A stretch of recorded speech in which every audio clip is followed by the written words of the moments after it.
শান্ত দুচোখ আরাবের।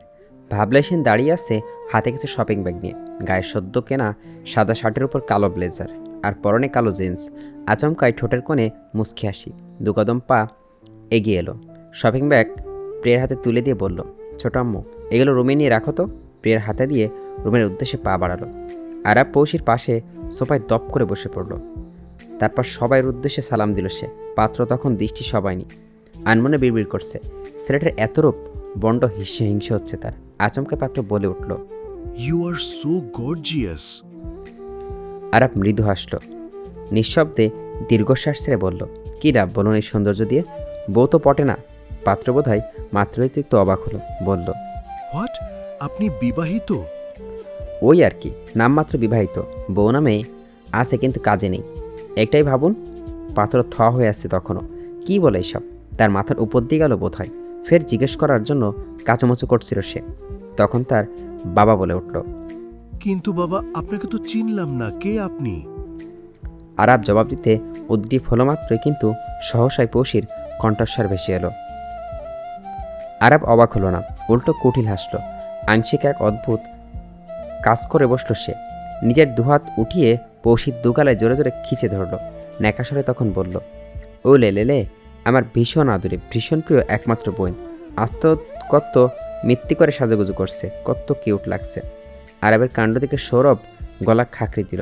আরব আবার আগের ন্যায়ের মতে বসে পড়ল। তারপর সৌরভের উদ্দেশ্যে বলল, ছোট পাপ্পা, এনাদের তো ঠিকমতো চিনলাম না। সৌরভ জবাবহীন, চোখের মনি অস্থিরভাবে ঘুরছে তার। আরব ফের কিছু বলতে গিয়েও থামল। পাত্রী বাবা জবাব দিলেন তার, আসলে আমরা তোমার বোনকে দেখতে এসেছি। আরব জিজ্ঞেস করলো, মেয়ে পছন্দ হয়েছে আপনাদের? পাত্রীর বাবা মৃদু হাসতেন, মাথা তুলিয়ে বলল, জি বাবা। আরব পাত্রের দিকে ঝুঁকলো একবার, বলল, মেয়ে পছন্দ হয়েছে? পাত্রের মুখে লাজুক হাসি, দৃষ্টি নামিয়ে রেখেছে, কিন্তু আর চোখে পৈশিকে দেখে যাচ্ছে নিষ্পলক। মেয়েটা নীল শাড়ি পরছে, মুখে কৃত্রিমের প্রলাপ নেই, কত সাদামাঠা। এমন মেয়ে আজকাল পাওয়া মুশকিল। তার মুখে তৃপ্তির হাসি ফুটল। অথচ আরব তির্যক দৃষ্টি ফেলেছে তার পাত্র আর পৈশির দিকে। দাঁতের দাঁত পিষল, তবে ধৈর্য ধরল কিছু সময়ের জন্য। পাত্রের জবাবের অপেক্ষায় সে। পাত্র নরম সুরে জবাব দিল, আলহামদুলিল্লাহ, হয়েছে। আরাপ নিজেকে সংযত করলো আরও একবার। ফের সৌরভের দিকে তাকালো, বলল, ছোট পাপ্পা, তাহলে শুভ কাজটা দেরি কিসের? কাজী ডাকো, আজ বিয়ে হবে ওদের। সৌরভ বোধহয় চমকালো ভীষণ। পৈশির চোখে মুখেও সেই চমকার রেশ ফুটে উঠল। কি বলছে আরাপ? সে কেন চুপচাপ মেনে নিচ্ছে? তার কি কিছু বলার নেই? তাহলে সারা বিকেল ধরে যা করলো সব লোক দেখানো শুধু? অস্থিরতায় হাঁসফাঁস করছে সে। আরাপ নিজের মুঠোফোন বের করলো। পাত্রীর বাবা খুশি হলেন বেশ, বলল, আসলেই এমন কিছুই আমরা চাইছিলাম, কিন্তু তুমি বলাতেই সহজ হয়ে গেল আরো। আপনি একদমই চিন্তা করবেন না আঙ্কেল, আমি তো আছি আপনাদের জন্য। পৈশে থ মেরে বসে আছে। সত্যি তার বিয়ে হয়ে যাবে? সে অসহায়ের মতো তাকাতো আরবের দিকে। অথচ আরব ব্যস্ত অন্য কিছু নেই। তাকে ফিরলেও দেখল না। সে আশাহত হলো। সে আজ বুঝল না আরব কী চাই। সৌরভ রহস্যই বলল, আজ নয়, অন্যদিন আমরা বিয়ে নিয়ে কথা বলি, সময় তো ফুরিয়ে যাচ্ছে না। আরব সৌরভকে থামালো, দৃঢ় গলায় বলল, একদমই না। সময় না ফুরালেও মানুষের মন কখনো আবার বিগলিত হয় না, হয়ে যায়। বলা তো যায় না, তাই না ছোট পাপ্পা? আমার কাজ, আমি কাজিনকে কল করছি, এই তো মিনিট 10 লাগবে, চলে আসবে। সৌরভ উঠে দাঁড়ালো, বলল, আমি আসছি, আপনারা বসুন। পৈশিকে বলল, তুমি ভেতরে যাও পৈশি। আরাব বাধা দিয়ে উঠল তখন, বলল, ছোট পাপ্পা, পাত্র পাত্রীদের আলাদা কথা বলার ব্যবস্থা করুন। বিয়ের আগে এক অপরকে জানাশোনা তো থাকতে হয়। সৌরভ কপাল কুঁচকালো। আরাব কি তার সাথে মজা করছে? তাকে এত শান্ত দেখে সে আরও তাজ্জব বনে গেল, কিন্তু কিছু আঁচ করতে পারল না। এখন এত শান্ত দেখে সে ভাবনায় পড়ে গেল। মাথা ভর্তি দুশ্চিন্তা নিয়ে প্রস্থান করল সে। আরাব নির্জীব নিষ্ক্রিয় শরীর নিয়ে শটান বসে আছে। পাত্রের চোখে মুখে উচ্ছ্বাস উপচে পড়ছে তখন। মিটমিট করে হাসছে সে। আর আবার নিতে পারল না, উঠে দাঁড়ালো। চোখের কোণে জল চিকচিক করছে তার। সে বোধহয় আজও বড্ড দেরি করে ফেলেছে, যেমন 5 বছর আগে করছিল। নিজের ইচ্ছে আর অনুভূতিকে তখন যেমন দড়ি রেখেছিল, আজ তার ব্যতিক্রম হলো না। সে অনুভূতিকে চাপা দিয়ে দিল এই মুহূর্তে। ভালোবাসা যেমন এক পাকে হয় না, তেমনি জোর করে বিয়ে হয় না, কিন্তু সংসার নয়। ভালো থাকুক তার ভালোবাসা। গুটি গুটি পায়ে সে নিজের অন্ধকার রুমে প্রবেশ করলো। এখানে একদিন নিজের অন্ধকার রুমে কতদিন মানুষের পা পড়েনি তার জানা নেই তার। দরজা লক দিয়ে দিলে বিছানায় গা এলিয়ে দিল, নিজেকে সান্ত্বনার বাণী শোনালো। তুমি তার না হলেও সে তোমার, চিরজীবনের জন্য তোমার। আজকে আবার মুক্তি দিয়ে দাও। নিজের ফোন থেকে কাজীকে কল দিল। কয়েক মুহূর্তে যেতেই কাজী কল রিসিভ করে বলল সে আসছে। কিছু সময় কাটলো এভাবেই। ফের দরজা খুলে বেরিয়ে এলো আরাব। বসার ঘরে আসতেই ঝটকা খেলো ভীষণ। পাত্রপক্ষের চোখে মুখে কেমন বিরক্তির ছাপ। রোশন আলো ফেটে পড়ছে তারা। এর কারণ সে বুঝলো না কিছুই। আসলে বসার ঘরে বেশ লঙ্কাকাণ্ড ঘটে গেছে কিছু মুহূর্তের মাঝে, যা আরাবের দেখার সৌভাগ্য হয়নি। পাত্রপক্ষের চোখ মুখ কালো করে বেরিয়ে যাওয়ার জন্য প্রস্তুত হচ্ছে তখন সে নিজেকে করল, কি ব্যাপার, চলে যাচ্ছেন কেন? পাত্রের বাবা মা নিশ্চুপ হলেও মামা কেমন ক্ষেপে উঠে বললেন, ফাইজলামি পাইছেন মিয়া, বিবাহিত মেয়েকে আবার বিয়ে দেন? ছি, কি নিকৃষ্ট পরিবারের মানুষেরা। উত্তেজিত হবেন না বেশি, এতে হার্ট অ্যাটাকের ঝুঁকি থাকে। দয়া করে সাবধানে যান। আরাব বেকুবের মতো জিজ্ঞেস করে উঠল, আপনাদের কে বললে এ কথা? পাত্রপক্ষকে কেন ফিরতি জবাব আসার আগেই পাশ থেকে প্রিয়া জবাব দিল, আমি বলেছি, কারণ সত্যি কথা সবসময় তিক্ত হয় আরাব, তবে তা বলার জন্য সৎ সাহস থাকা লাগে। আরাব দৃষ্টি ঘোরালো। বিয়ে ভাঙলেও মন শান্ত হলো না। কিছু একটা বড্ড ফোড়াচ্ছে তাকে। সে নিজের রুমে ফিরে যেতে চাইল।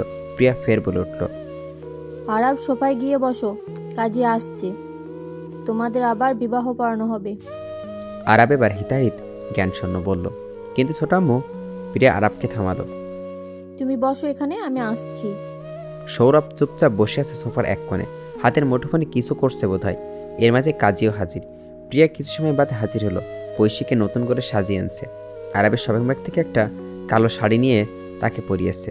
আরব এক পলক তাকালো, কিন্তু চাহনিতে কোনো ভালো লাগা নেই তার। কেমন যেন অনুভূতিশূন্য লাগছে নিজেকে। পৈশী আরবের পাশে বসানো হলো। সৌরভ ফের নিজের ফোনে দিয়ে তাকাতে ব্যস্ত। আরব চুপচাপ হজম করছে। তার এই মুহূর্তে কী করা উচিত বোধহয় তারও জানা নেই। হঠাৎই ভিডিও কলে গৌরব সহ পুরো পরিবারকে দেখা গেল।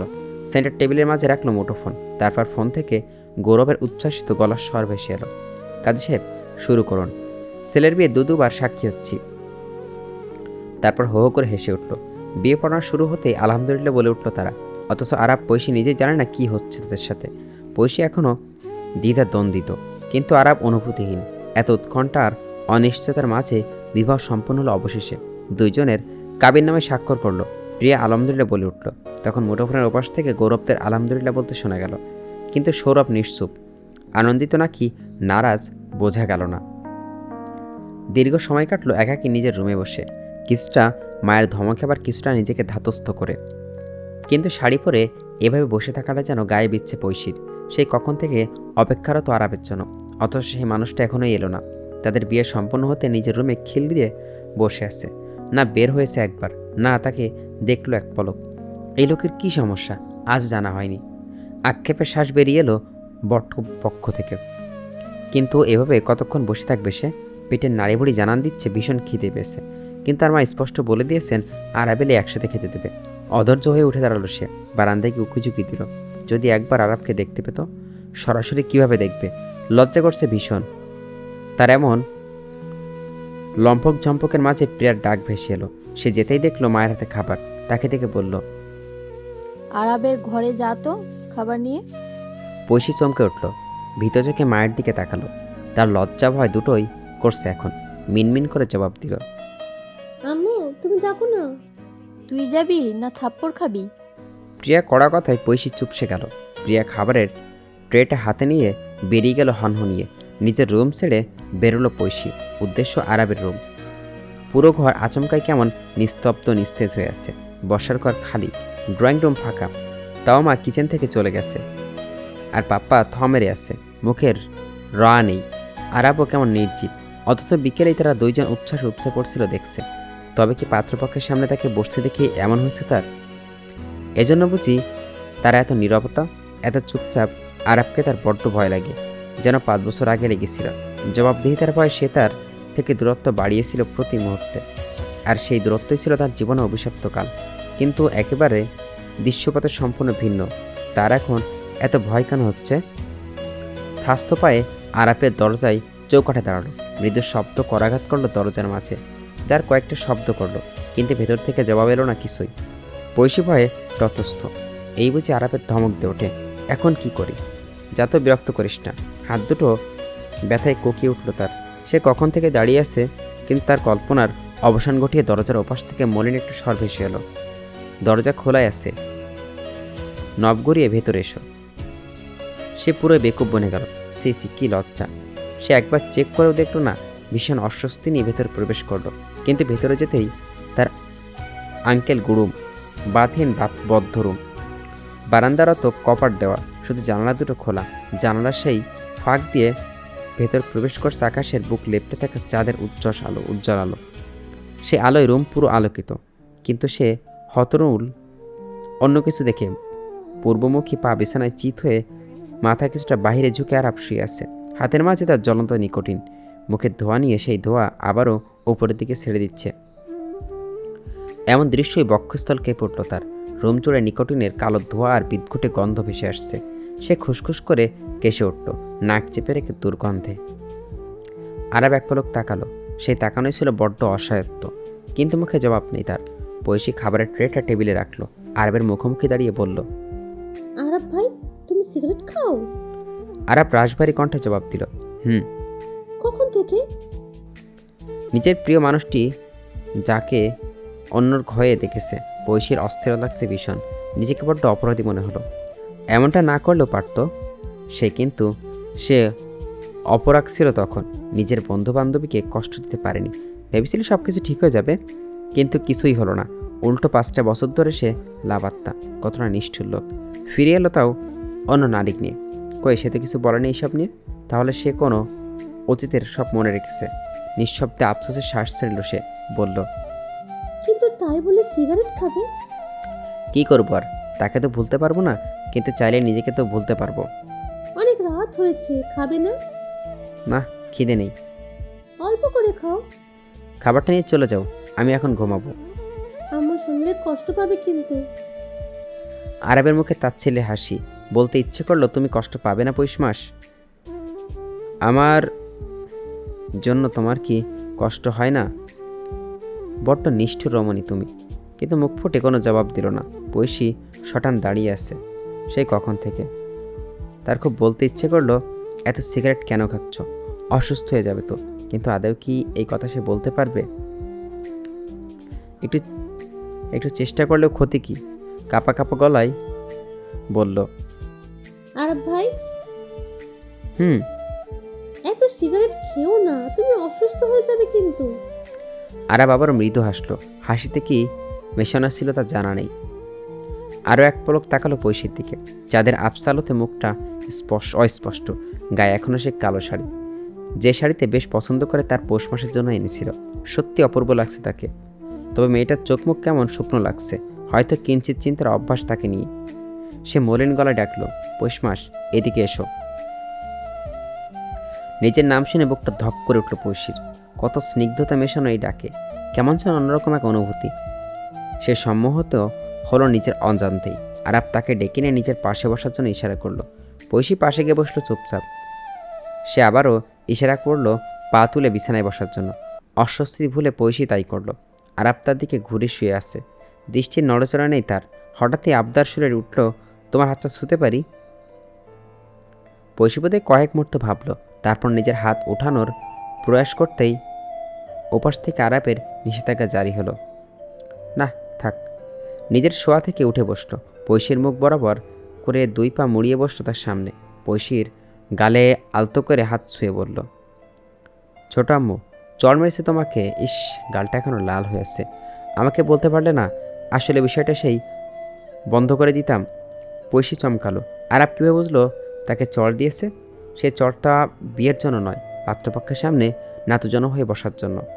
তার বাবা ও মায়ের কটুবাক্য শুনেছে অনেক। সে অদ্ভুতভাবে তাকালো আরাবের দিকে। মনটা অনেক কিছুই বলতে চাইছে আজ, কিন্তু অস্বস্তি যে তার পিছুই ছাড়ছে না। পুনরায় আরাব অনুশোচনার সুর তুলে বলল, সরি, আমার জন্য মার খেতে হলো। বিশ্বাস করো, আমি এমনটা কখনো চাইনি। তোমার কষ্ট দিয়ে আমি সুখ হতে চাই না। তারপর চুপসে গেল সে। দুটো চোখ তার ছলছল, চোয়ালের জল গড়িয়ে যাওয়ার দাগ এখনও দৃশ্যমান। চোখে মুখে ফ্যাকাশে অনুজ্জ্বল। ঠোঁটের কোণে হাসি নেই। বিবর্ণ কিছু মুহূর্তর মাঝে আহত শতক পাখির মতো উপরে মুখ তুলে রেখেছে। নিঃশব্দে শ্বাস প্রশ্বাস চলছে তার। আবসার আলোয় পৌষ মাস বুঝল না আরাবের নীরব আর্তনাদ। কিন্তু সে উদ্বিগ্ন হয়ে আছে আরাফের মুখ থেকে কিছু শোনার জন্য। কিছু সময় পর ফের আরাফ বলে উঠল, একটা কথা জিজ্ঞেস করি, সত্যি বলবে তো? হুম। আমার সোয়া কি খুব খারাপই পয়সী? তোমার কি খুব খারাপ লাগে? পয়সী থা হয়ে গেল। এটা কেমন জিজ্ঞাসা? জবাবটা কি দেওয়া উচিত তার? আরাফ সোয়াই তো তার খারাপ লাগার কথা না, কিন্তু লজ্জা তো অবশ্যই পায় সে। এটাও কি মুখে ফুটে বলতে হবে এখন? কি একটা লজ্জাকর মুহূর্ত। সেই চরম অস্বস্তি হাসপাস করছিল, কোন সদুত্তর দিতে পারল না। আরাপ তাচ্ছিল্য হাসি দিয়ে মুখে তখন বলল, সরি পশি, আর কখনো তোমাকে বিরক্ত করব না। আমার এই হাত আর কখনো তোমাকে ছুতে যাবে না। পয়সী নিজের দৃষ্টি নিচে রেখে ফেলেছে, আমতান্ত করে বলল, আমি কখন বললাম বিরক্ত হয়েছি? আর খারাপ কখন বললাম? তুমি সত্যি বিরক্তি হও না। আমার ছোঁয়া খারাপ লাগে না তোমার? তাহলে ওই সাফওয়ানকে তোমার হাত ছুতে দিলে পৌষ মাস? কেন তার কাঁধে মাথা রাখলে? শুধুমাত্র আমাকে দেখার জন্য তুমি ওই সাফওয়ানের সাথে প্রেম অভিনয় করলে, তাকে তোমার কাছে আসার সুযোগ দিলে। আমি তোমার স্বামী হয়েও কখনো ওই চোখে দেখিনি, কিন্তু ওই সাফওয়ান তোমাকে দেখেছে দিনের পর দিন, রাতের পর রাত। বিশ্বাস করো, এই বউকে এখনও সে ক্ষত রয়ে গেছে, আজও শুকায়নি। তারপর 5টা বছর আমি তোমাকে মুক্ত করে দিলাম, যাতে তুমি নিজেকে ভালো রাখতে পারো, তোমার অনুভূতিকে বুঝতে পারো। কিন্তু আমি পারিনি তোমাকে ভুলতে। বিশ্বাস করো, প্রতিটি মুহূর্ত আমি তোমাকে অনুভব করেছি, ছটফট করেছি, নির্ঘুম রাত কাটিয়েছি। আমি ভালোই ছিলাম, তাই তো ছুটে এলাম আবারও তোমার কাছে। ফিরে এলাম আবারও আমার পৌষ মাসকে পাওয়ার আশায়। কিন্তু তুমি আমার আবারও একই রকম কাজ করলে। তবে এবার অভিনয় নয়, সোজা বিয়ের প্রীতেই বসে গেলে। একটা সুযোগ আমাকে দিলে না। আমার চোখের ভাষা কেন তুমি বুঝতে পারবে না? তুমি জানো ওই ডাক্তার ছেলেটা তোমাকে কীভাবে গিলে খাচ্ছিল? তার নজর তোমার শরীরের কোথায় কোথায় বুলিয়েছে, তুমি টেরই পাওনি। তুমি আমার হয়েও আমার নও পৌষ মাস। বারবার আমি হেরে যাই, ভীষণ বাজেভাবে হেরে যাই। আজও হেরে গেছি আমি পৌষ মাস। নিদারুণ নীরবতা গ্রাস করলো দুজনকে। আরাপ চুপ হয়ে আছে, হাতের জ্বলন্ত নিকোটিনের ধোঁয়ায় উড়াতে ব্যস্ত এখন। অথচ পয়সী স্তব্ধ। সে শুধু রাগের বহিঃপ্রকাশ ঘটিয়েছে, কিন্তু এত কিছু ঘটবে কিন্তু হয়েছে কশ্চিন কালেও ভাবেনি সে। মুখের অভিব্যক্তি শূন্য, কাপা কাপা স্বরেই বলল, আপনিও তো হবু বউ নিয়ে এসেছেন। কই, আমি তো জবাবদিহিতা চাইনি আপনার কাছে। আরাপ মৃদু হাসল, বলল, আমার কিছু বলার সুযোগটা দাওনি। পয়সী আরও কিছু বলতে উদ্যত হলো, কিন্তু আরাপ থামিয়ে দিয়ে বলল, অনেক রাত হয়েছে পৌষ মাস, যাও ঘুমিয়ে পড়ো। পয়সী নড়ল না। আরাপ পুনরায় এই কথা বলল। সহসাই তার নাক পোড়া গন্ধ এসে ঠেকল। উঠে আশেপাশে খুঁজল এই গন্ধের উৎস কোথায়। কিছু সময় পর দেখলো একটা স্টিলের ঝুড়িতে কিছু পোড়া কাপড় পরে আছে। সেই বাতি জ্বালিয়ে রেখেছে দেখে হতভম্ব। তার পরনে সেই নীল শাড়ি, ব্লাউজ এবং পেটিকোট, আর জুতাও আছে। পাত্রপক্ষের সামনে পরেছিল এই শাড়ি, কিন্তু পুরলো কেন বুঝলো না। সে কম্পিত কণ্ঠে পড়ল, এসব কি আরাপ ভাই? শাড়িটা পরেছেন কেন? এই শাড়িতে অন্য পুরুষের আমার বউকে দেখেছে, তাই পুড়িয়ে ফেলেছি। Are you mad? Yes, I am mad. Now please leave my room. সকাল হতেই নতুন একটা মহাযুদ্ধে নিজেকে জড়িয়েছে পয়সী। রাত থেকে এমনিতে মাথা ধরে আছে। একে তো আরাপের বিরূপ আচরণ তার প্রতি অভিযোগের বহর রেখেছে, আবার অন্যদিকে তার মায়ের হুমকি ধামকি। সে নাকি তার রাতে আরাপের কোনো খেয়ালই রাখেনি। এই জন্য আরাপ অভুক্ত এখনও। কিন্তু সে তো রাতে খায়নি, এটা তো বলবে না। এখন তাকে নাকি এই ঘুমন্ত আরাপকে জাগাতে হবে, তাকে তুলে খাওয়াতে হবে। এটাই বউ হিসেবে প্রধান দায়িত্ব তার। সে কখন থেকে আরাপকে ঘুম থেকে ওঠানোর জন্য চেষ্টা করে যাচ্ছে। আরাপের রুমের অবস্থা যাচ্ছে তাই। সিগারেটে বিদ্ঘুটে গন্ধ তার বমি আসার উপক্রম। কোনোরকম নাক চেপে দাঁড়িয়েছে। বার কয়েক ডাকল সে। আরাপ ভাই ঘুম থেকে উঠল, কিন্তু আরাপের নড়চড় নেই। কিঞ্চিত ছাড়াও দিল না তার ডাকে। চিত পাটাং হয়ে কেমন বেঘরে ঘুমাচ্ছে। রাতে সে কম্বল পরিয়ে গেছে, কিন্তু তার হুঁশ নেই। নিরুপায় হয়ে অন্য উপায় অবলম্বন করলো। হাতের কাছে পানির জগ ছিল, তার থেকে মুঠো ভরে পানি নিয়ে আরাপের মুখে ছিটিয়ে দিল। এতে অবশ্য কাজ হলো। আংশিক পানির ছিটকেরেই আরাপ নড়ে উঠল। বন্ধ চোখ দুটো চেঁচিয়ে উঠল, পড়ে গেলাম পানিতে, বাঁচাও আমাকে। কিন্তু চোখ খুলতেই পয়সীকে দেখে হা হয়ে গেল। জিজ্ঞেস করলো, কে তুমি? পয়সী দুটি চর শক্ত করে বলল, ভূত। রাতে এসো, এখন আমাকে ঘুমাতে দাও। আজকে আমার দিনের ডিউটি পড়েছে, তোমাকে ঘুম থেকে ওঠানোর জন্য এসেছি। ওঠো জলদি। এত কাছ থেকে তুমি আমাকে ওঠানোর দায়িত্ব নিতে গেলে কেন? তোমাকে আম্মু ডাকছে, জলদি উঠো। আরাব বিড়বিড় করলো, আম্মু? কোন আম্মু? দু চোখ তখনও ঘুমের রেশ। মনে পড়তে তড়াক করে বিছানা থেকে নামলো। তার ছোট আম্মু তাকে ডাকছে। দুই পায়ে দুই রকম জুতা পরে বেরোনোর উদ্দেশ্যে দাঁড়ালো। পৈশী অবাক হলো, এভাবে বাইরে যাবে? আরাব কিছুটা এগোতেই পৈশী তার সামনে বাধা হয়ে দাঁড়ালো। চোখ পাকিয়ে বলল, আরে কোথায় যাচ্ছ এভাবে? ছোট আম্মুর কাছে। একদমই না। আশ্চর্য তো, আমাকে ছোট আম্মু ডেকেছে, আমি যাব না? না, যাবে না। আরাব পৈশীর কথা অনাগ্রহ করে পুনরায় দরজার দিকে ছুটল। নিরুপায় হয়ে পৈশী তার গায়ের টি শার্ট এক কোণে চেপে ধরল। আরাব হকসিয়ে গেল মুহূর্তেই। দু চোখ গেল গোল গোল করে। বলল, এভাবে আমার জামাটা করা কি জন্য? মুখে বলতে পারো না? তুমি গোসল করে তারপর বাইরে যাবে? গোসল করতে হবে কেন? আমি কি বাসর করছি নাকি? পৈশী ব্যাপাচাকা হয়ে গেল যেন। রাতে মহাপুরুষের সেজে আমার কাছে বিশদ বিসর্জন করলেও আর এখনও বেহায়ের মতো ফোসফাস হচ্ছে, আওড়াচ্ছে। বেয়াদ্দপ লোক। সে চোখ মুখ কুচকালো, নাক ছিটকে বলল, তুমি গোসল করে তারপর বাইরে যাবে? তোমার গায়ে সিগারেটের বিশ্রী গন্ধ আরাব ভাই। এভাবে আম্মুর সামনে যাবে? ইয়াক! আমার তো নিজেরই বমি আসছে। হুট করে আরাবের মুখব্বয় বদলে গেল। মুখের কোণে কিঞ্চিত বক্র হাসি। বসনা করে উঠল নিচে নিজেই। বলল, খুবই বাজে গন্ধ, তাই না পোষমাস? হুম। অচম্বিত আরাবের দুটি ঠোঁট প্রসারিত হলো। পৈশী বোঝার আগে শুরু হলো তার মহাপ্রলয়। আচমকায় ঘটল অষ্টদয়ের সন্ধি। নিকোটিনে পোড়ানো আরাবের সেই কালাসে দুই ঠোঁট একচ্ছত্র আধিপত্যর বিস্তার করল পৈশীর অষ্টদয়। আংশিক এমন অষ্টপৃষ্ঠে সে হতরুদ্ধ প্রায়। কোশ্চিন কালেও ভাবেনি এমন কিছু সিগারেটে বিদঘুটে গন্ধ তার মুখের ভেতরে। এখন দম বন্ধ হওয়ার অবস্থা প্রায়। শেষে না পেরে আরাফের চুল টেনে ধরল, কিন্তু আরাফে যেন অপ্রতিরোধ্য বেপরোয়া। তাকে আটকাতে নাক দিয়ে খামসি কাটলি জোরে। এতে বোধহয় কাজ হলো। আরাফ তার অষ্টদয় ছেড়ে দিল আগোছালো, কিন্তু হাতের বাঁধন শক্ত করে কোমর জড়িয়ে ধরল। মিহি গলায় হুমকি ছড়ল তার উদ্দেশ্যে, আর কখনো গন্ধ বললে এর থেকেও কঠিন শাস্তি দিব। পৌষ মাস। নিজের মুখে হাত থেকে পৈশীর দৃষ্টি নামিয়ে রেখেছে। চোখাচোখি হলো না আর, কিন্তু নিজ মনে কিছু অবস্থা তোর গালি ছুড়ল অসভ্য বেহায় খবিস লোক।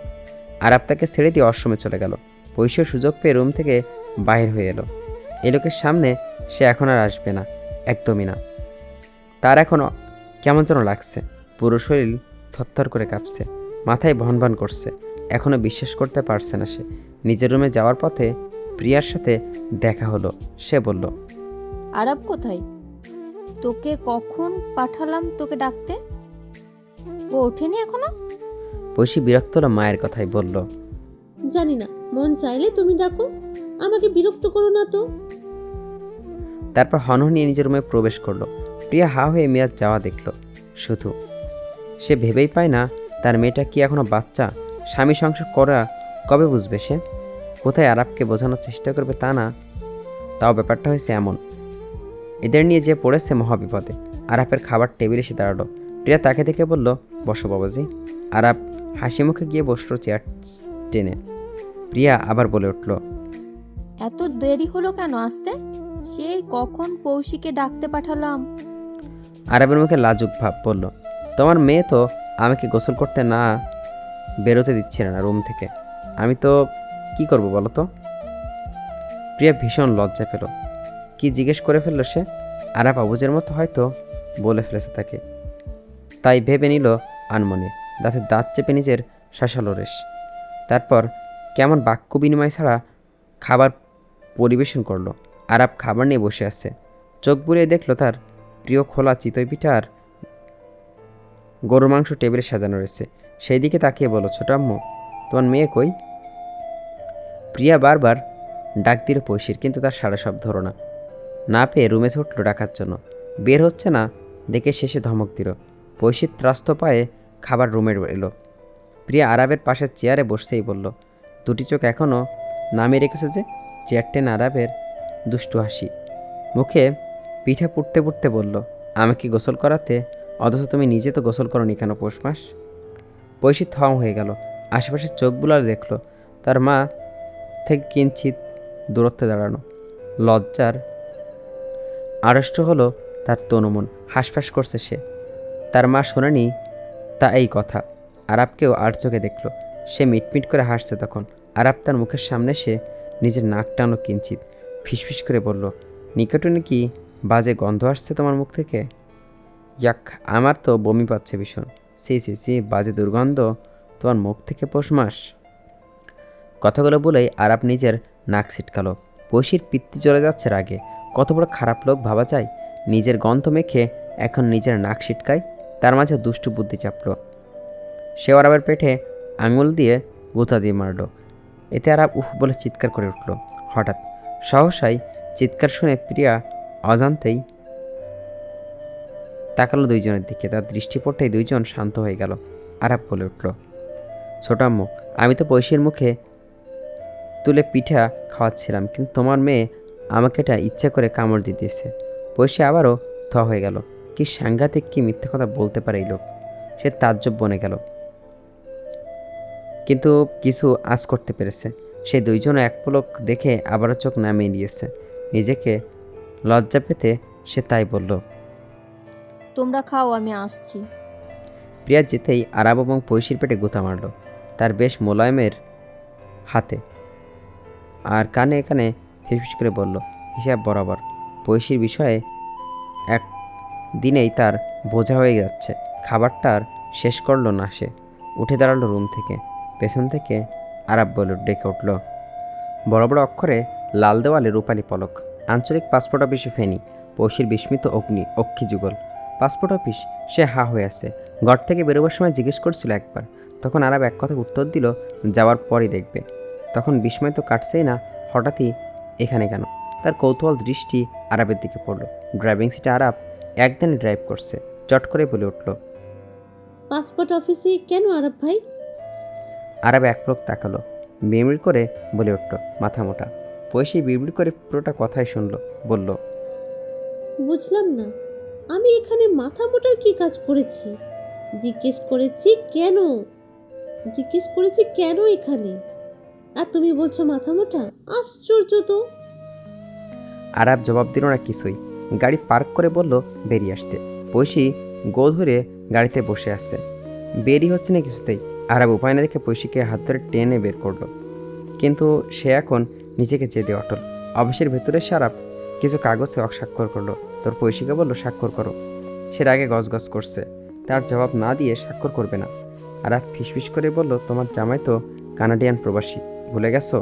পৈশী ছোট্ট করে জবাব দিল, তো স্বাক্ষর কর জলদি, আমি কাগজ জমা দিতে হবে। আমি কেন স্বাক্ষর করব? কারণ তুমি মাথা মোটা। পৈশী উচ্চস্বরে ভেসে এলো। ঠিক আছে, আমি স্বাক্ষর করব না, বেরিয়ে যাচ্ছি। আরাব কিছুই বলল না মুখে। পৈশীর হাত চেপে রেখে নিজের হাত দিয়ে কাগজ সই করলো। অফিসের লোকটা মুখ টিপে হাসছে, মাথা নিচু করে রেখেছে এদের কাণ্ডে। মিনমিন করে বলল, বউ কি রেগে আছে আপনার উপর? আরাব মৃদু হাসলো, বলল, আমার বউ রাগ করে নাই, আসলে জামাইয়ের উপর অভিমান করছে। সে আসলে কানাডায় যেতে চায় না। লোকটা মাথা তুলে এক পলক তাকালো, হেসে উঠে বলল, ওহ, তাহলে এই কেস। পৈশী তাজ্জব বনে গেল। হঠাৎ করে তার রাগের উপর পারদ আরও কয়েক ইঞ্চি বাড়ল। সে হিসাব মেলাতে ব্যস্ত। তাকে কানাডা নিয়ে যাবে আরাব, এই জন্য পাসপোর্ট অফিস নিয়ে এসছে। মনস্তাত্ত্বিক বিরোধিতা করে উঠল সাথে সাথেই, অসম্ভব। ফোঁস করেই বলল, কিছুতেই আমি কানাডা যাব না। আরাব তছনছ করে উঠল তাকে, আজব, তোমরা কে কানাডা নিয়ে যাচ্ছে? তাহলে একটু আগে যে বললেন। আমি তো নিয়ে যাব না, কিন্তু তুমি চাইলেই যেতে পারবে। মানে? যখন জামাই খুব মিস করবে, তার কথা ভীষণ মনে পড়বে, তখন যেন কানাডায় ছুটে যেতে পারো। তাই পাসপোর্ট রেডি রাখলাম। সে পৈশী তাচ্ছল্যস্বরে বলল, আপনাকে মিস করার প্রশ্নই আসে না। তোমার জন্য আমাদের দেশে ফিরতে হবে না, মনে রেখো। কিন্তু শোষাক্ত কথায় পুরুষারে রাগ হলো না, কিন্তু মনের কোণে বিষাদের নীল বেদনায় আহত হলো ঠিকই, অথচ মুখে রাগের বহিঃপ্রকাশ। বলল, তো আমি কি করব? আরাব মৃদু হাসল বিনিময়ে। পাসপোর্ট অফিসে কাজ শেষে রেস্টুরেন্টে বসলো দুইজন। পৈশীকে বলল, মেনু দেখে তোমার পছন্দ হয়েছে খাবার অর্ডার করো।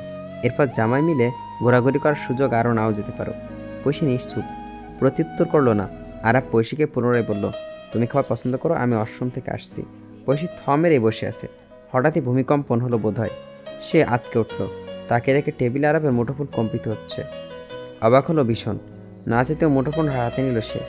নামবিন একটা নাম্বার ওঠানামা করছে।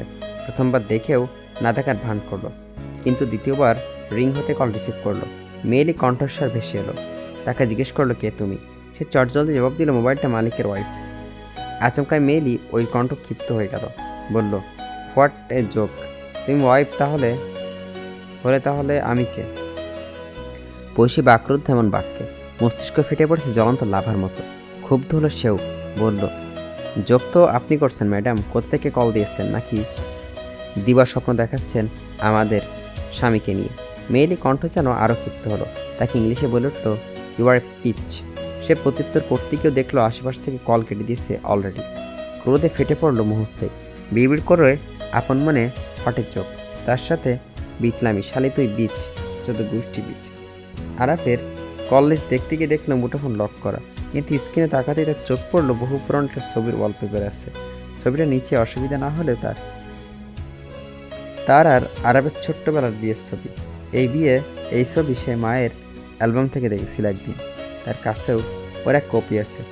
তাদের ওই ছবি ওয়ালপেপারে দিয়েছে দেখে মনে হলো একটু শান্ত হলো, কিন্তু মুহূর্তে তার গালি দেওয়া ওই নারীর কথা জবাবেই তড়াক করে কর্ণদ্ধ করে তার মস্তিষ্ক টকবক করছে। কাছে পেরে এখনই তাকে চিবিয়ে খেত। সহসাই দপ করেই আরাব বসলো তার পাশে। তার দিকে তাকিয়ে বলল, খাবার পছন্দ করছো? পৈশী তখনও অন্যমনস্ক। হঠাৎই আরাবের কথায় কর্ণচার হতেই তার দৃষ্টি তীর্যক দৃষ্টি দিল। হুট করে বলে উঠল, আপনার কয়টা বউ আরাব ভাই? এমন প্রশ্নে আরাব বোধহয় বেশ মজাই পেল। ঠোঁটের কোণে কিঞ্চিত হাসি ঝুলিয়ে বলল, এই তো ডর্জন খানেক, তবে আপাতত একজনই আছে।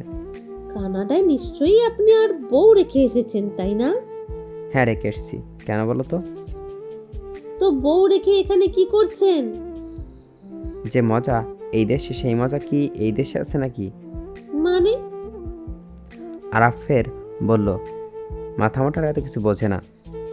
আচ্ছা, আমি মাথা মোটা তাহলে। ঠিক আছে, আপনিই খান আপনার পছন্দের খাবার, আমি আসছি। আরাব কিছু বলার সময়ই পেল না। হুট করেই পৈশী হনহনিয়ে বেরিয়ে পড়ল রেস্টুরেন্ট থেকে। আরাব ভ্যাবাচার খেলো পুরাই। তার এই মেয়ে এত যেতে যেতে আসে কেন?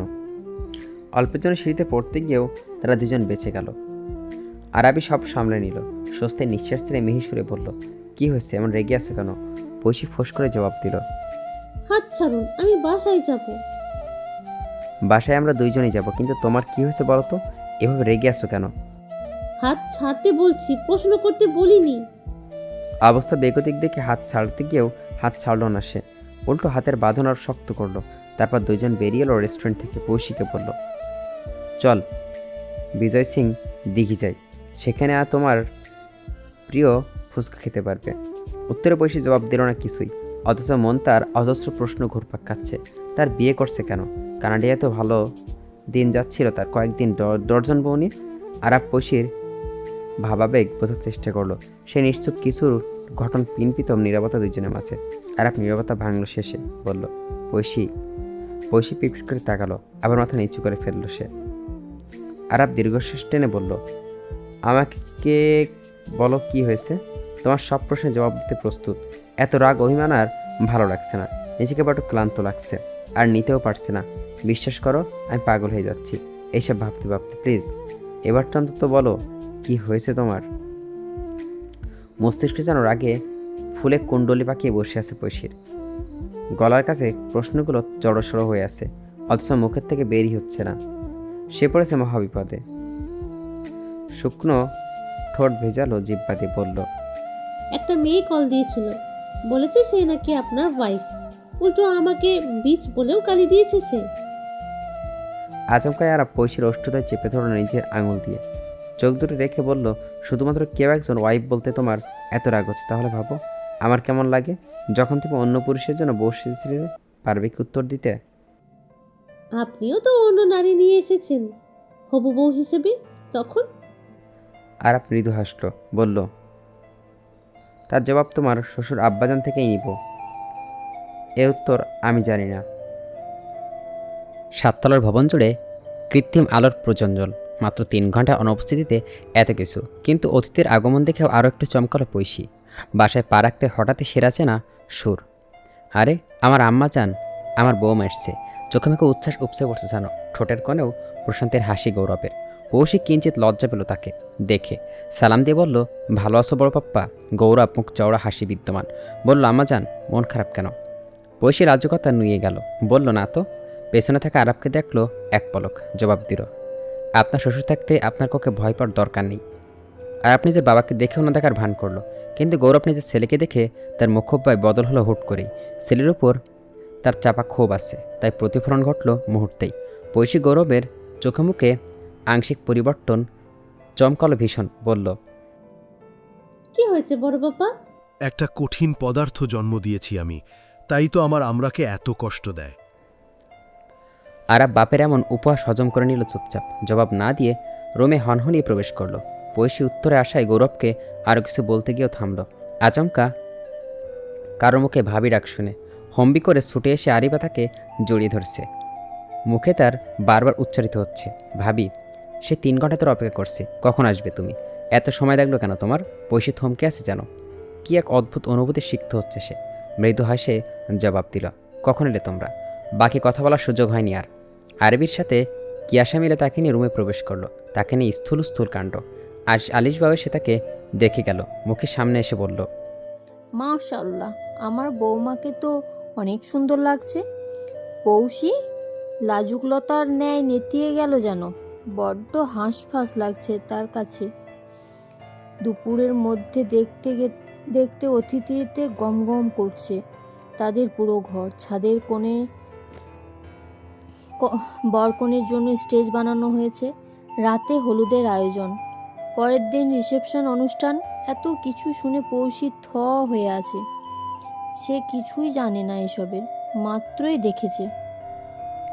রাতে সাজানো স্টেজ প্রথমে নিয়ে আসা হলো আরাবকে। তাকে সবাই হলুদ ছোয়ালো। পূর্ণি সেও বসলো দুলাভাই। আরাব চমকে উঠল বোধহয়, এটা সে আশা করেনি পূর্ণি তাকে দুলাভাই ডাকবে। তার সাথে কিয়াসা দুলাভাই ডাকলো। আরিবা এসেও বলল, দুলাভাই। বোনের মুখে দুলাভাই শুনে স্তব্ধ পুরুষ সে নিজের বোনকেও দুলাভাই ডাকছে, কি কপাল তার।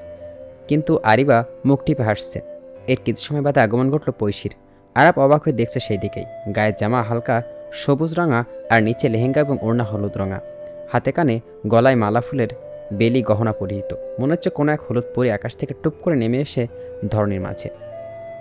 তার গায়ে সবুজ রঙা পাঞ্জাবি। পৈশীকে ঘিরে রেখেছে মেয়েরা। শেষে আরিবা গিয়ে উদ্ধার করলো তাকে। সবার উদ্দেশ্যে বলল, আমার ভাবির কাছ থেকে সরো সবাই। পৈশীকে নিয়ে বসানো হলো আরাবের সাথে। কিয়াসা মিলে তাকে ভাবি ডাকলো। পৈশীর তো দম বন্ধ করা অবস্থা। সবাই মিলে তাকে ভাবি ডাকছে, কি দুষ্টু রে বাবা। শোভা সহপ্রিয় অবাক হলো ছেলেমেয়েদের কাণ্ড দেখে। এরা তো গিরগিটির মতনই রং বদলায় মুহূর্তে। আরাব মুখ টিপে হাসছে। তার কাছে অবশ্য খারাপ লাগছে না, কাজিন বিয়ে করলে এমন তো হওয়ারই কথা। কিন্তু পরক্ষণে একটা দৃশ্য চোখের সামনে ভেসে উঠল। তার বাচ্চারাও তাকে বাপ ডেকে না ডেকে মামা ডাকছে। ভাবতে চোখে মুখ কুচকে তাকালো পৈশীর দিকে। বিবিড় করলো, নো নেভার এভার।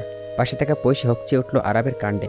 ফিসফিস করেই বলল, কি হয়েছে আরব ভাই? আরাব গর্জে উঠল, থাপ্পড় মেরে 2 গাল লাল করে দেবো বেয়াদব। আর একজন ভাই ডাকলে।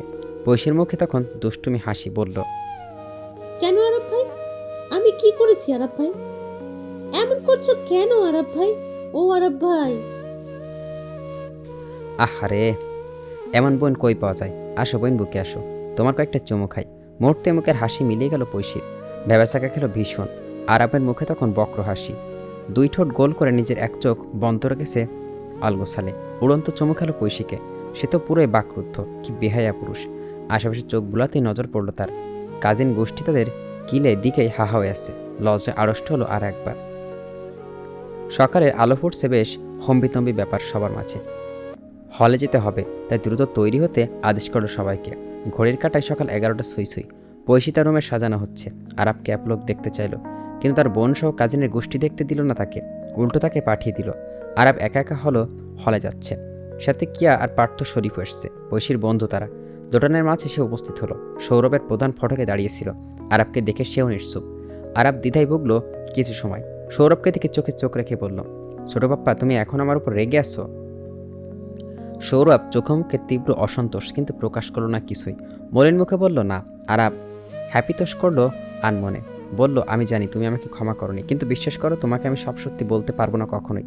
কারণ পৈশী তোমার মেয়ে হলেও সে আমার স্ত্রী। তার কিছু ভুল বা অন্যায় আমি চাইলেই সবার কাছে প্রকাশ করতে পারি না, এটা একান্তই আমার ব্যাপার। তবে তোমার মেয়েকে আমি ছেড়ে যাইনি, শুধু সময় দিয়েছিলাম সেজন্য বুঝতে পারে আমাকে। এর বাইরে কিছুই না, প্লিজ বোঝার চেষ্টা করো। সৌরভ উদ্বিগ্ন দৃষ্টি বলল, পৌশী কি ভুল করেছে আমাকে বল। দুঃখিত ছোট বাপ্পা, এটা আমি বলতে পারবো না। তাহলে তুমি বিয়েটাকে অস্বীকার করেছিলে কেন? আসলে আমি যখন হুঁশে ছিলাম না, ভেবেছিলাম তোমার মেয়ে আমাকে কখনোই ভালোবাসে না, তাই এই বিয়েটা খারিজ করতে চেয়েছিলাম। কিন্তু আমি বুঝতে পারছিলাম ছোট বাপ্পা, তোমার মেয়ে আমার নিজেকে একান্তই ব্যক্তিগত, সেটাকে কখনো এভাবে হাওয়ায় উড়িয়ে দেওয়া উচিত নয়। আমার কিছু ভুল ছিল, ঐশীকে নিজের মনের কথা জানানো, অন্তত একটা ইতিবাচক কিছু ইঙ্গিত দেওয়ার দরকার ছিল। হয়তো আজ এই দূরত্ব সৃষ্টি হতো না আমাদের মাঝে। বড্ড বেশি ভুল করছিস ছোট বাপ্পা, সরি, এবার মতো মাফ করে দাও। সৌরভ চোখ ছলছল করছে। দ্বিতীয়বার কোনো প্রশ্ন হয়ে গেছে। আমি ভুল করিনি একদমই। আমার মেয়ের যোগ্য বর চিনতে একটু ভুল করিনি। আজ সত্যি আমার জামাই বাবাজি বড় হয়ে গেছে। আমি ভুল করিনি একদমই। আমার মেয়ের যোগ্য বর চিনতে একটুও ভুল করিনি। আরাব হাসলো, কিন্তু আপন মনে বিড়বিড় করলো, কিন্তু তোমার মেয়ের শাস্তি এখনো বাকি ছিল বাপ্পা। তার যে ক্ষমা নেই। ফুলের মঞ্চে বসানো আরাব এবং কৈশিকে সোনালি রঙা শেরওয়ানি আরাব বর্ষেজে বসেছে। কৈশিকে পরনেও হয়েছে স্বর্ণালী বর্ণের গাউন, সাথে সোনালি রঙের বড় বড় ওড়না দিয়ে মাথাটা লম্বাটি ঘোমটা টানল। কৈশির মুখে ঢাকা সেই লম্বা ঘোমটার আড়ালে। আপ্যায়ন শেষে বরবউকে দেখতে সে পুরো হতাশ অতিথিরা। আরাব সবাইকে কড়া নিষেধ করে দিয়েছে তার বউকে দেখানো যাবে না। মাত্র 30 মিনিট বসতেই সে ফুলমঞ্চ থেকে পৈশীর রুমে নিয়ে যেতে বলল। সৌরভ প্রিয় অবাক হলো, তার অসন্তোষ নয়, এই জামাই দরকার তাদের। অনেক পুরুষ এসে ফিরে যাচ্ছে, বর দেখলেও বউয়ের দেখা হয়নি তাদের। ঐশীকে একা রুমে বসানো হয়েছে, সেখানে পুরুষের প্রবেশ নিষেধ, কিন্তু কয়েকজন মহিলা ঘুরে ফিরে তাকেই দেখছে। ছবি তোলাও নিষেধ করছে আরাব। তার বউকে অন্যরা কেন দেখবে? তার ছবিও কোনো অনুষ্ঠানের মুঠোফোনে থাকবে। তার নিষেধাজ্ঞার পৈশী কেমন ভীত হয়ে আছে। তার জন্য কি নিষেধাজ্ঞা জারি করে কেই জানে। আরিবা ম্যাজেন্টা কালারের লেহেঙ্গা পরিত, মাথায় টিকলির সাথে পাড়ি গহনাদি। তার এমন রূপে মোহিত হলো পার্থ, যেন ওই রূপের অনলে দগ্ধ হচ্ছে সে। বারবার আর চোখে দেখতে গিয়ে আরিবার সাথে চোখাচোখি হচ্ছে তার। আরিবা নিবৃত হাসত। মানুষ 6টা ইন্দ্রিয় হলেও মেয়েদের 7টা ইন্দ্রিয় হয়। সে বুঝতে পারে পার্থ তাকে পছন্দ করে। সেই মুখে হাসি ঝুলিয়ে পার্থ সামনাসামনি দাঁড়ালো, গলা খাকরি দিয়ে বলল, পার্থ ভাইয়া, তুমি কি আমাকে পছন্দ করো? পার্থ স্তব্ধ, আচ্ছন্ন পুরো, গলা শুকিয়ে কাঠ আমতামতে করে উঠল। আহ না না, মানে তুমি আমতা আমতা করছো কেন পার্থ ভাইয়া? আমাকে তোমার পছন্দ নয়? তাহলে বাঁচলাম। আসলে তোমার কষ্ট দেখে আমার নিজেরই কষ্ট হচ্ছে এখন। কিসের কষ্ট? এই যে এভাবে আমাকে চোরের মতো লুকিয়ে লুকিয়ে দেখছো, এটা কষ্ট নয়? পার্থ ধরা পড়ে চোরের মতো হয়ে গেছে। পোক্ত জবাব দিতে অক্ষম সে। মাথা নিচু করেই বলল, সরি, আসলে আমার ভুল হয়ে গেছে। আর কখনো এমন করব না। তোমার ভালো লাগা শেষ পার্থ ভাইয়া? পার্থ নিশ্চুপ দাঁড়িয়েছে। কি জবাব দিবে এখন? তার এমন নিশ্চুপতায় আরিবা বিরক্ত হলে বেশি। তিরিক্ষি মেজাজে বলল, ঠিক আছে, এভাবে হ্যাংলার মতো আমাকে দেখবে না আর। আমার শখের পুরুষ আছে, কিন্তু অলরেডি বুঝেছো? পার্থ মাথা নাড়িয়ে সায় জানালো। আরিবা হনহনিয়ে চলে যেতে সে নিজের বুকের বাপাশে হাত চেপে ধরল। বিরহের অনলে পড়ছে সে হিয়া, কিন্তু লোভানোর জল বুঝে নেই কোথাও। ভরাক্রান্ত মন তার। নিশ্চুপ দেখল তার নিগুড় যত্ন রাখা প্রেয়সীর অপ্রস্থান। সে হাসল। সে হাসিতে তৃপ্তি নেই, ছিল না পাওয়ার অপূর্ণতা। দরজার চৌকাঠে সারিবদ্ধ কাজিনদের ছাক। আরিবার হাতে কাচি, কিয়াসার হাতে ফুল, ডালা এবং পুনি ও কিয়া মিলে ফিতে ধরে রেখেছে। জুবাব জাবির হাতে আবারও ফুলের থালা। তারা দুভাই মিলে ফুল বর্ষণ করবে তাদেরকে। আরাব অবাক হলো না। এটা তো হারবাড়ি ছিল। তার মুষ্টিবদ্ধ আবদ্ধ আছে পৈশীর হাত। ঘোমটা এখনও তোলা হয়নি। তারা দুইজন দাঁড়াতেই কিয়াসা নিজের ফুলের থালা এগিয়ে দিল। আরাব বলে ওঠে, দুলাভাই, এখান থেকে একটা চিরকুট ওঠান তো। আরাব নিঃসংকোচে একটা চিরকুট উঠল, তাতে লেখা 50,000 টাকা 50। সে ভুরু কোসকালো বলে উঠল, 50,000 বুঝলাম, কিন্তু আবার 50,000 50 কেন? উনি চেঁচিয়ে উঠল, আরে দুলা ভাই, এত কৈফিয়ত চাইছো কেন? জলদি টাকা দিয়ে বিদায় করো আমাদের। অনেক রাত হয়ে গেছে, ঘুমাতে হবে আমাদের। আরাব আপন মনে বিড়বিড় করলো, মনে হচ্ছে তার থেকে এদের তাড়া বেশি। নিজের পকেট হাতড়ে দেখে 1 টাকাও পকেটে নেই। হতাশ হলো সে, চোখ মুখে তীব্র অস্বস্তি। বলল, পকেটে এত টাকা তো এখন নেই, সকালে দিলে হবে? আরিবা প্রতিবাদ করে উঠল, অসম্ভব। টাকা দিয়ে তারপর বউ নিয়ে যাবে, নয়তো বউ পাবে না। আরাব বোনের আচরণে যার পরাণী অবাক। এই জন্য লোকে বলে ঘরের শত্রু বিভীষণ। সে মুঠোফোনের চেপে গৌরবকে কল দিল, বলল, পাপ্পা কিছু টাকা দাও, দাও তো, তোমার মেয়ে আমার বউ নিয়ে টানাটানি করছে, টাকা না দিলে বউ দেবে না বলেছে। গৌরব বেশ মজাই পেল, হেসে উঠল মুখ টিপে। তবে হাসির শব্দ আরাবের কানে পৌঁছালো না। কিছু সময় বাদে গৌরব টাকা পাঠালো একজন বাচ্চা ছেলের কাছে। ফুলের থালায় টাকা রাখতে আরিবা ছো মেরে নিজের কাছে নিয়ে নিল। তারপর ভাইয়ের কাছে কাঁচি দিয়ে বলল, এবার ফিতা কেটে ভেতর প্রবেশ করুন তো দুলাভাই। দু চোখে বিস্ময় আরাপের, নিজের বোন তাকে দুলাভাই ডাকছে, ভাবা যায়। সে পৈশিকে নিয়ে ভেতরে প্রবেশ করলো, কিন্তু ভেতরে এসে তার চক্ষু ছানাপড়া। চারপাশে চোখ বুলাতে নজর এলো শুধু ফুল আর ফুল। ফুলের গন্ধে মোমো করছে তার রুম। বোনের প্রতি সদ্য জন্ম নেওয়া আক্রোশ মুহূর্তে গায়েব হয়ে গেল ফুল দিয়ে রুমটা এত করে সাজানো দেখে। আসলে তার বোন জিনিয়াস, মনে মনে ধন্যবাদ দিল, কিন্তু মুখ ফুটে বলা হয়নি। আরিবা রুমে এসে পৈশির ঘোমটা ভেতর থেকে মুখ দেখে বলল, ভাবি শুভরাত্রি। জলদি আমাদের জন্য একটা দুষ্টু মিষ্টি বাবু আনো তো, আর ওয়েট করতে পারছি না।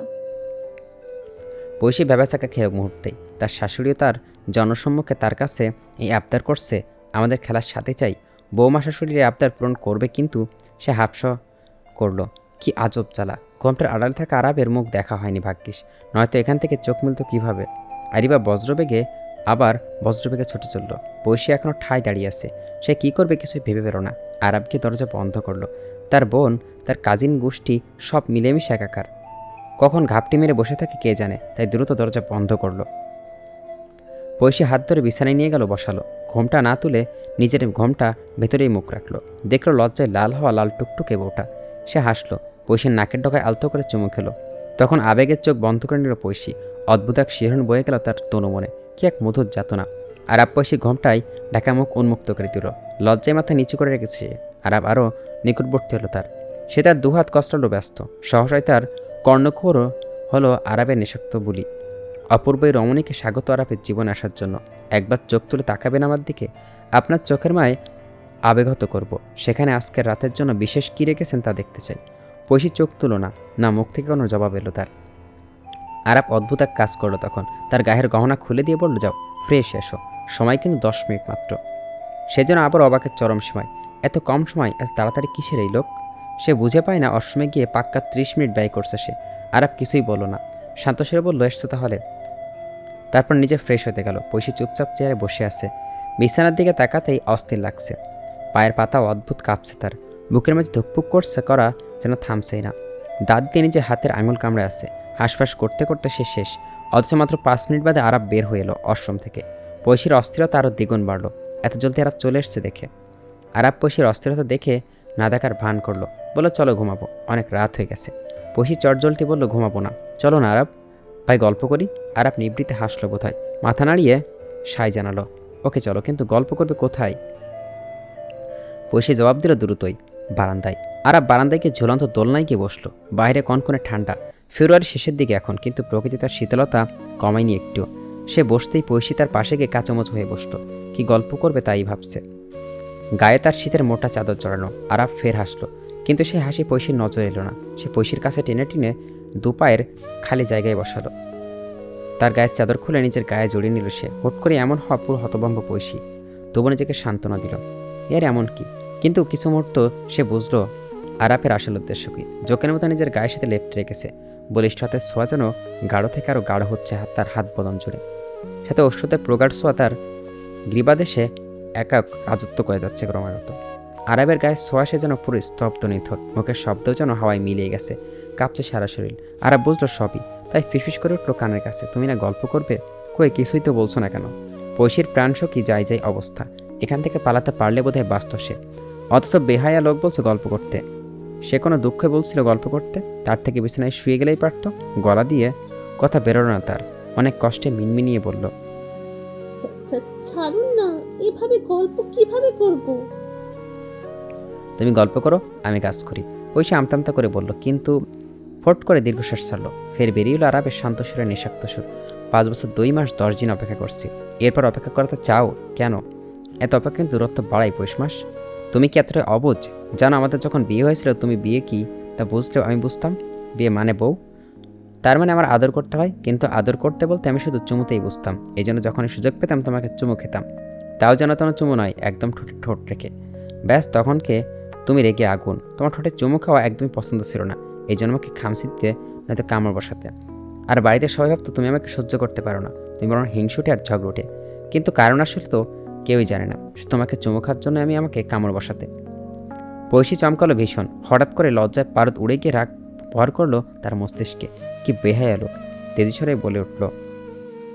তুমি ছোট থেকেই এমন বেহায়া ছিলে, আর আমি ভাবতাম তুমি কত ভদ্র, কোনো মেয়ের দিকে তাকাও না। ঠোঁটের কোণে দুষ্ট হাসি, আরও সেই নেশালো সুর। ভদ্র? আমি মোটেও ভদ্র নই পৌষমাস। হ্যাঁ, অন্যদের কাছে ছিলাম, কিন্তু তোমার কাছে তো একদমই না। অন্তত তোমাকে কখনো ভদ্র নজরে দেখিনি। তাহলে কি নজরে দেখতে? বইয়ের নজরে যতটা গভীরে অনুভব করা যায় ঠিক সেভাবেই দেখতাম। পয়সীর শির দ্বারা খাড়া হয়ে গেল আরাবের কথায়। বিড়বিড় করলো আপন মনে, সি কি নির্লজ্জ লোক। তা ভাবতেই মাথা ভনভন ঘুরছে, কিন্তু একটা প্রশ্ন ঘুরপাক খাচ্ছে তার। বলল, তাহলে আমি বুঝিনি কেন তুমি এমন লুচু ভাবে আমাকে দেখতে? কারণ তুমি মাথামোটা ছিলে। মানে কি? মনে আছে একবার বাইরেতে কেউ ছিল না, দাদুভাই মারা গেছিল সেই দিনকার কথা? মনে আছে, কিন্তু কেন? আরাব ফের আসলো। পৌষী একবারও দ্বিধায় ভুগল, অস্থির হয়ে আছে সে জানার জন্য, তাই আমতা আমতা করলো। কি হয়েছিল সেদিন? এই যে তুমি মাথামোটা তা বুঝিনি, আমি কি করেছি। কি করেছিল সেদিন? তোমার ঘুমন্ত মুখে চুমু খেয়েছে অনেকগুলো, তারপর আর কি করেছিল বলা যাবে না। পৌষী কাঁদো কাঁদো অবস্থা প্রায়, নিজেকে কেমন রোবট মনে হচ্ছে। কেউ তাকে ঘুমানোর সুযোগ নিল, অথচ সে তো টেরই পেল না। সে কি মাথায় মরার মতো ঘুমায় তাহলে? চেতনহীন শরীরে হুট করে হুঁশ ফিরল তখন। আরাবের মাথার চুল টেনে ধরল শক্ত করে, শক্ত তেজি হয়ে বলল, সত্যি করে বলো আরাব ভাই, কি কি করেছো আমার সাথে? আরাব মৃদু শব্দ ধরে চিৎকার করলো, আরে তুমি বউ নাকি রাক্ষসী রানী কটকটি? এভাবে কেউ জামাইয়ের চুল ধরে টানে? বোন আমি কিছুই করিনি, বিশ্বাস কর। আমি তোমাকে বিশ্বাস করি না, বলো জলদি, তা না হলে তোমার মাথা থাকবে কিন্তু চুল থাকবে না। ওই আর কি, শুধু চোখ বুলিয়ে তোমাকে দেখেছি, আর কিছুই করিনি। পয়সীর মাথা রাগে টকবক করছে। ছি, অসভ্য লোক। লজ্জার রাগ দুটোই একাকার। ইচ্ছে করছে এই লোকের মাথা ফাটিয়ে দিতে, চুল আসলে আগলে রাখতে, দম না করতে। সে আরাবের উপর কঠোর নিষেধাজ্ঞা জারি করলো, একদম ছোবে না আমাকে। রাগে ফস করতে করতে বিছানায় শুয়ে পড়ল। আরাব মুখটি পেশে যাচ্ছে অনবরত। বউকে চেতাইতে তার বেশ মজা লাগে। সে পিছু পিছু গিয়ে পয়সীর পাশে শুয়ে পড়ল, নিজের দুহাত বাড়লো পয়সীর দিকে। আলগোছালো টেনে নিজের বক্ষ পিছড়ে বেঁধে নিল, কানের কাছে আবারও মৃদু স্বর তুলল, এই রাত শেষ হলে খুঁজে পাবে না, আজ মধুর আমাদের ফুলসজ্জা।